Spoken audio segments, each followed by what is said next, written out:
மனிதர் வாழ்வுக்கு பொருளேது?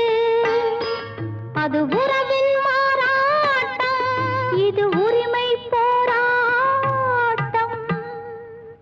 புன்னகை மன்னன் கோவிடி கண்ணன் ருக்மணிக்காக, அவன் புல்லாங்குழலில் உள்ளோம் மயங்கும் கண்மணிக்காக. புன்னகை மன்னன் கோவிடி கண்ணன் இருவர்